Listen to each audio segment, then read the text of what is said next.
de-Byzantinization or de-Ivanishvilization of Georgia.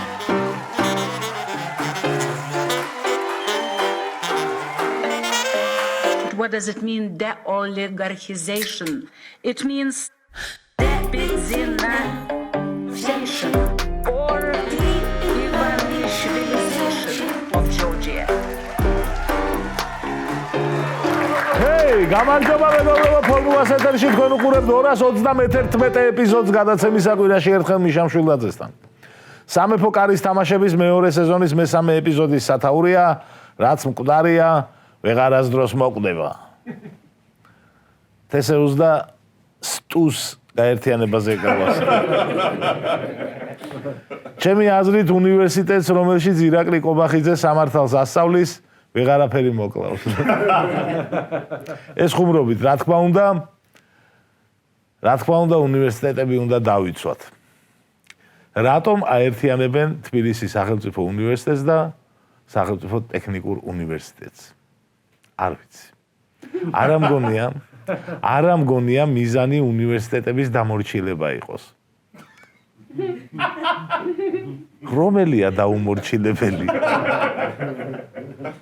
ჩემი აზრით გაერთიანების მიზანი რაღაც ტერიტორიების და შენობების გამოთავისუფლება ქალაქის ცენტრში. ძალიან ძვირიან ადგილებზეა ამ უნივერსიტეტების კორპუსები.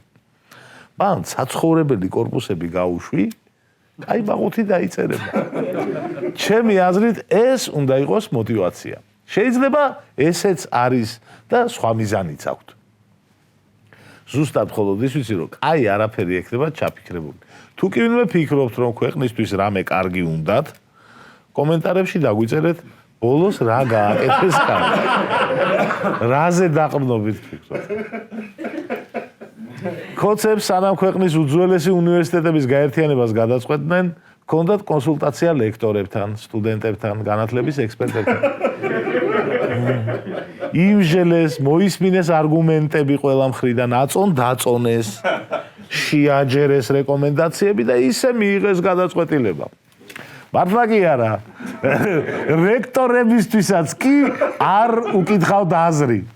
ტექნიკური უნივერსიტეტის რექტორი დავით გურგენიძე. ციტირებ. გუშინ გავიგეთ, რომ ეს აზრი იყო. ესე თქვა. დაბნეული იყო რექტორი. ისიც კი არ იცოდა, რექტორი აღარ არის თუ აწი ორი უნივერსიტეტის რექტორია. რთულია, როცა არის მოხსნეს თუ დაგაწინაური. იგივე დღეშია თბილისის სახელმწიფო უნივერსიტეტის რექტორი ჯაბა სამუშია. ნახოთ როგორ განვითარდება მოვლენა. ყველა საათილო იქნება, თუ კი კოცები გაერთიანებული უნივერსიტეტის რექტორად არც სამუშიას განიხილავენ, არც გურგენიძეს. ნახოთ, სამუშიას აწყენებენ, გურგენიძეს თუ ორივეს. თბილისის სახელმწიფო უნივერსიტეტის და ტექნიკური უნივერსიტეტის გაერთიანებაზე ძალიან გამხიარულდით ქართველი ერი. უამრავი ხუმრობა დაიწერა. სასაცილოდ გვაქვს საქმე, იყვნენ ასეთებიც, რომლებსაც არ ეცინებოდათ. ჩემი აზრით, სტრესის დროს ყველა ადამიანი თავისებურად მოქმედებს. ზოგს ხუმრობა ურჩევნია, ზოგს ტირილი, ზოგი ბევრს ჭამს, ზოგს ლუკმის გადაყლაპვა არ შეუძლია ნერვიულობის დროს. ამიტომ ამაზე მაინც ნუიჩხუბებთ ხალხი. ყველა ეს გზა ადამიანურია. როცა ხალხი იმაზე კამათობს, იცინოს თუ იტიროს. აქ ერთადერთი პასუხია სწორი. მთავრობამ უნდა ხალხი შეიძლება კამათობდეს შემდეგ თემებზე. საპარლამენტო რესპუბლიკა ვიყოთ თუ საპრეზიდენტო. პარლამენტი ქუთაისში აჯობებს თუ თბილისში. ხურძენი დავასუბსიდიროთ თუ არა. არასტანდარტული ვაშლი. საზოგადოებრივი მაუწყებელ ჩვენ ჯიბიდან 100 მილიონი მივცეთ. 30 თუ 0. საფეხბურთო კლუბები ჩვენი ჯიბიდან დავაფინანსოთ თუ არა. აი ამაზე კამათი მოსულა. თუ კი ვკამათობთ, ვიტიროთ თუ ვიცინოთ. ესე იგი მთავრობა უნდა შეიცვალოს. აქ სხვა პასუხი შეუძლებელია არსებობდეს. შეუძლებელია ვიცინოთ იყოს სწორი პასუხი, ან ვიტიროთ. შეუძლებელია. ვინც მიგვიყვანა აქამდე, იმას უნდა დაერხეს. ეგ არითებ. კოცები რუსული კანონის აპდეიტს აპირებენ. ახალი კანონპროექტით იკრძალება ყველაფერი, თუ კი მთავრობა არ მოგწონს. ეგეთი კანონია. ვინც უცხოეთიდან რამე სიკეთეს იღებს, ნებისმიერი სახის ფული იქნება თუ რჩევა, მთავრობას უნდა მიმართოს ნებართვის მისაღებად. ოჯახის წევრი ყავს უცხოეთში და ფულს გიგზავნის? კი, ნებართვა უნდა მიიღო. გიორგი კანდელაკის ჩამოსხმული ჩივას რეგალი არ მოგწონს და უცხოეთიდან აგზავნილებ ნამ? მთავრობის ნებართვა უნდა მიიღო. საქართველოში ტანსაცმლის ფასები არ მოგწონს და უცხოეთიდან გიგზავნიან იგივეს ნახევარფასში. აიღე მთავრობის ნებართვა. არ გინდა ნებართვის აღება, მაშინ ფრთხილად იყავი, სადმე მთავრობა არ შემოგეკრიტიკოს. ამ კანონის მიზანი, რა თქმა უნდა, არ არის უცხოეთიდან გადმორიცხვების გაჩერება. მიზანია ენა ჩაიგდო. არაფერი არ გერიცხება უცხოეთიდან და თამამად აკრიტიკებ მთავრობას. სუსის კაცი უცხოეთიდან შენს ანგარიშზე ჩარიცხავს ფულს. და მე ვიდი ამტკიცე, რომ ეს ფული არაა ჩემი, ჩამიდეს. ხვდებით ხო რა განსხვავებაა კეთილ და ბოროტ დიქტატორს შორის? ბოროტი დიქტატორი წამალს ჩაგიდებდა, ესენი ფულებს ჩაგვიკუჭავენ. აქვს სახელმწიფოს რესურსი, ყველას გვიკონტროლოს ყველა ტრანზაქცია. ყველა რომ მიმართოთ ნებართვაზე, 1 წელი არ ეყოფათ ყველას რომ გვიპასუხონ. მაშინ რატო იღებენ ამ კანონს? ეგდოს იყოს რას უშლი? ვიზეს დაჭირდებათ იმაზე გაავრცელებენ. აი ეგ არის რა. ყველაზე კი არის. ვიზეთ საჭირო იქნება. მეორმა ადამიანმა ალბათ გაიფიქრა, ვიქნები ჩუმად და არ შემეხებიან მე ჯანდაბას მაგათი თავი. თქვენ ნაწილობრივ მართალი ხართ. ჩუმად თუ იქნებით, ძალიან დაბალია იმის ალბათობა, რომ მთავრობამ რამე დაგიშაოთ.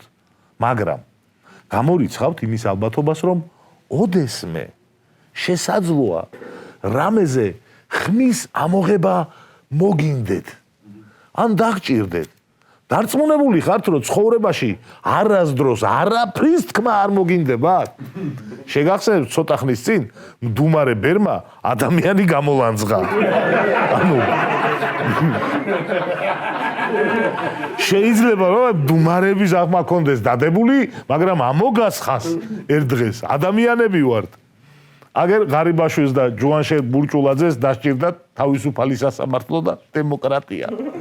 დარწმუნებული ხართ, არასდროს არაფრის თქმა არ მოგინდებათ? მაშინ ყველაფერი კარგადაა, უბერეთ. დღეს 31 იანვარია, ეს ნიშნავს, რომ შეგვიძლია გავაკეთოთ რუბრიკა იანვრის ტოპ 5 განცხადება. გავიარეთ იურისტებთან, ჯერჯერობით ამ რუბრიკის გაკეთება შეგვიძლია.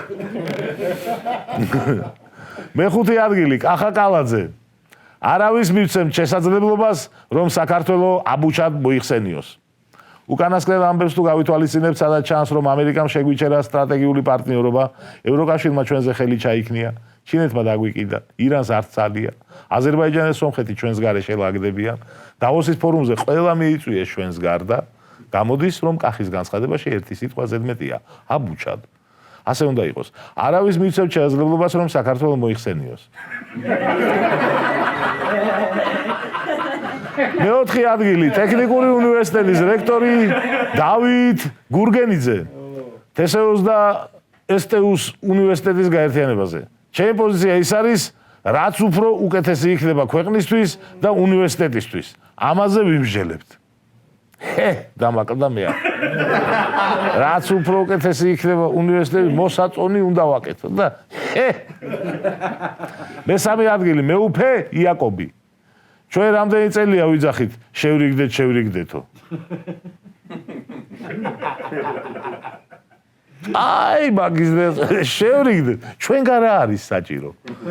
ციხეებში დავრჩეთ და ისე შევრიგდეთ, თუ გამოუშვათ ეს ხალხი და ისე შევრიგდეთ.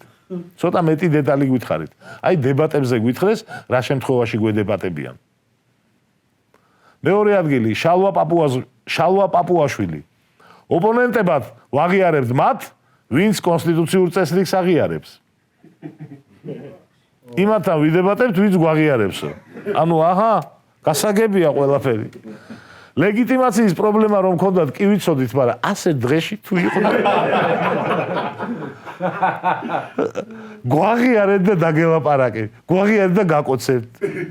მოიწვიე ერთი მეგობარი, ვინც გვაღიარებს და მოიგე 2 ბილეთი კინოთეატრში. პირველი ადგილი გია ვოლსკი. ყაველაშვილი საკმაოდ პრინციპული ადამიანია. იდეალური განცხადება. აბსოლუტურად ნებისმიერ ადამიანზე შეგიძლია იგივე თქვა. აი, ავიღოთ ვინმე უპრინციპო ადამიანი. რავი, ქართველი არავინ მახსენდება, მაგალითად ავიღოთ ლუიშ ფიგუ, რომელიც ბარსელონადან რეალში გადავიდა. ლუიშ ფიგუ საკმაოდ პრინციპული ადამიანია. რატო არა? რეალიდან ბარსაში უკან ხო არ გადმოვიდა არასდროს. რატო არა საკმაოდ პრინციპული ადამიანი? სერგო ორჯონიკიძე რატო არა საკმაოდ პრინციპული? ჩვენ კი ვიღალატა, მაგრამ რუსეთს უღალატა. საკმაოდ პრინციპული ადამიანი. ხო არ ვამბობ პრინციპულია, საკმაოდ პრინციპულია. და ოსკარი. იანვრის თვეში ოსკარი გადაეცემა შალვა პაპუაშვილს. ბრიუსელის ბიუროკრატია ჭირსად წაუღია.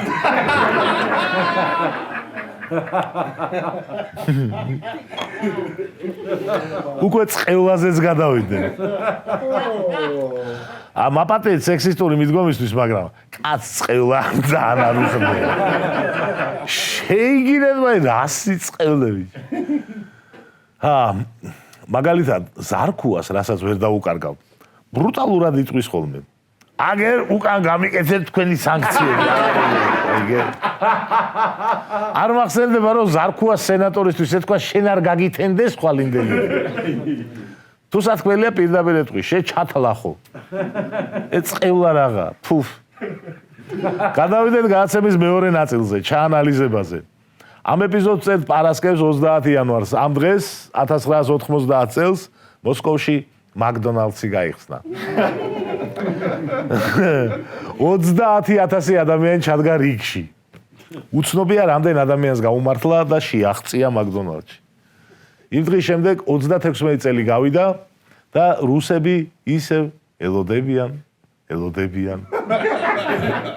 ელოდებიან ისევ როდის შევლენ მაკდონალდში. მე ვერ ხვდები, როგორ უნდა ააშენო ისეთი სახელმწიფო, რომ ვიღაცას შენთან ბურგერის გაყიდვა გაუტყდეს და გავიდეს. არა, მე შენ ბურგერ არა. 1990 წელს მაკდონალდსი გაიხსნა რუსეთში. 1991 წელს მოსკოვის მექანიზმი ამოქმედდა ეუთოში. ორივე საოცრება იყო. კომუნისტური საბჭოთა კავშირი დათანხმდა ქვეყანაში კაპიტალისტური რესტორნის გახსნას და მერე მხარი დაუჭირა ადამიანის უფლებების დარღვევის გამოძიების მექანიზმის შექმნას. მოსკოვის მექანიზმი არ იფიქროთ, იმიტომ დაერქვა, რომ მოსკოვი არ ღვევს ადამიანის უფლებებს ხშირად. არა, კი, მაგრამ ამიტომ არ დაერქვა. რუსებმა დავაი ადამიანის უფლებები დავიცვათ, რაპონტი ადამიანის უფლებების დარღვევაო და ეუთომ თქვენ გენაცვალეთ, ასე არ ჯობსო? და პატივისცემის ნიშნად დაერქვა მოსკოვის მექანიზმი. ადამიანის უფლებების კომაგობის პონჩი. მაკდონალდსის გახსნიდან 23 თვეში და მოსკოვის მექანიზმის შექმნიდან 25 დღეში საბჭოთა კავშირი დაიშალა. ამოვლენებს შორის პირდაპირი კავშირი არ არის, თუმცა ამავდროულად პირდაპირი კავშირია. გამომპალმა საბჭოთა კავშირმა გადასარჩენა დასავლეთთან ურთიერთობების დათმობა გადაწყვიტა, მაგრამ უკვე გვიანი იყო. საბჭოთა კავშირს აწი 4 მაგი ჩიზბურგერიც ვეღარ უშვებია. სამაგიეროდ დამოუკიდებელ რუსეთს ჰქონდა შანსი წესიერი სახელმწიფო აეშენებინა. ელცინი თითქოს ცდილობდა ქვეყნის ვესტერნიზაციას. ღმერთო დალოცე ამერიკაც იძახა კონგრესში, მაგრამ როგორ ძაღლის კუდი არ განიმართების, ბოლოს მაინც ჩაწვნენ წუნდეში. გავიდა წლები, მაკდონალდსი გავიდა ქვეყნიდან და მოსკოვის მექანიზმი მოსკოვის წინააღმდეგ ამოქმედდა. მოსკოვის მექანიზმის შექმნის დღიდან მინიმუმ 6-ჯერ ამოქმედდა მოსკოვის წინააღმდეგ. ზუსტი რიცხვის თქმა რთულია, რადგან უკრაინაში შეჭრის კონტექსტში რამდენიმე მიმართულებით ამოქმედდა მექანიზმი და სხვადასხვა წყარო სხვადასხვანაირად ითვლის. ბავშვების გატაცებას ცალკე იძიებენ, ომის დანაშაულებს ცალკე იძიებენ, სამხედრო ტყვეებისადმი მოპყრობას ცალკე იძიებენ და ზოგი მიიჩნევს, რომ ეს ერთი მექანიზმია და ცალ-ცალკე არ უნდა დავთვალოთ. მოკლედ, არავინ იცის, რამდენჯერ ამოქმედდა მოსკოვის მექანიზმი მოსკოვის მიმართ. უეჭველი რაც ვიცით ისაა, რომ საქართველოს წინააღმდეგ პირველად ამოქმედდა. დამოუკიდებლობიდან დღემდე რამდენი უბედურება გამოვიარეთ, რამდენი დანაშაული თუ შეცდომა არის ხელისუფლებების კისერზე, თუმცა საქართველოს არც ერთ ხელისუფლებას არ შეუტოპავს იმ ხელაზე, რომ ეუთოს მოსკოვის მექანიზმი დაშირვებოდა სიტუაციის შესაფასებლად. ქოცებმა მოახერხეს და ეს სამარცხვინო ფურცელი უკვე ჩაიწერა საქართველოს ისტორიაში. ხარო სულ შვედეთი გავხდეთ ბიჭო ადამიანის უფლებებში. ისტორიაში სამუდამოდ დარჩება, რომ ეუთოს მოსკოვის მექანიზმი გამოუყენებია რუსეთის, ბელარუსის, იუგოსლავიის, თურქმენეთის და საქართველოს მიმართებით. ყოჩა ქოცებო. პირველი დასანქცირებული ხელისუფლება საქართველოს ისტორიაში შესრულებულია. ანუ პირველი სანქცირებული ხელისუფლება საქართველოს ისტორიაში ეგ არის. პირველად საქართველოს ისტორიაში ქიმიური იარაღის გამოყენება შესრულებულია. პირველად საქართველოს ისტორიაში ტროტუარზე დგომისთვის პატიმრობა არა ბიჭოს. პირველად საქართველოს ისტორიაში ეუთოს მოსკოვის მექანიზმი გამწვანებულია. რაღა დარჩა? საქართველოს ტრიბუნალი. აი ეს დარჩა. ეს არის ბოლო ლეველი. ქოცებო, როგორ ფიქრობთ, შეძლებთ? კომენტარებში დაგვიწერეთ თქვენი პროგნოზი. როგორ ფიქრობთ? ქოცებს აქვთ პოტენციალი მსოფლიოს ისტორიაში გაჩნდეს ტერმინი საქართველოს ტრიბუნალი. ჩემი აზრით, ქართული ბაზარი ძალიან პატარაა ამისთვის. ბიზნესს კი აქვს ყველაფრის კადრების პოტენციალი, მაგრამ პატარა ბაზარზე ოპერირებს. პატარა სადიქტატორო არეალი აქვს. ბიზნესმა მთელი ქვეყანა რო დაგხოცოს ან დაგვაპატიმროს, სოფლიოს დიქტატორების ტოპ 5-ით ვერ შევა.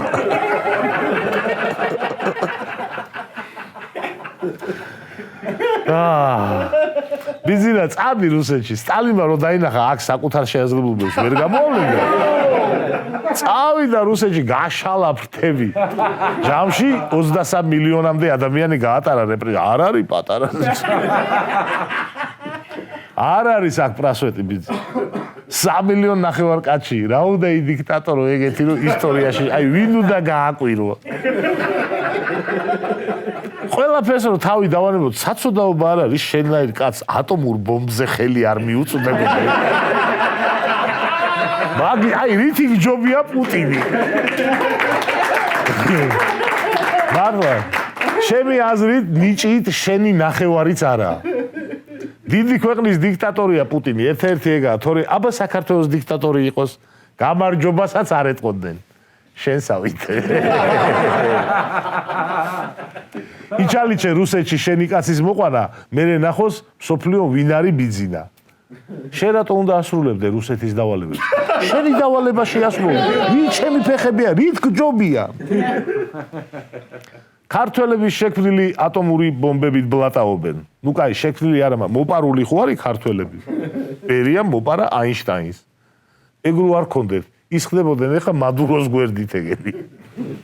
არავინ გითხრას, რომ უკვე ასაკოვანი ხარ მაგხელა მიზნის შესასრულებლად. დიქტატორისთვის 69 წელი არის პრაიმი. შენი დიქტატორობის საუკეთესო წლებს სად ხარჯავ?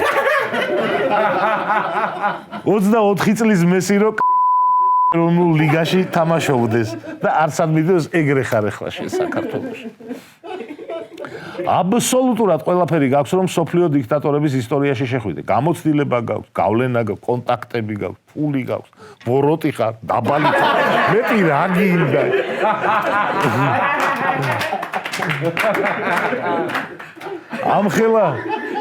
ამხელა პოტენციალის განიავება, რავი, იმენა დიქტატორების კინკლაძე ხარ.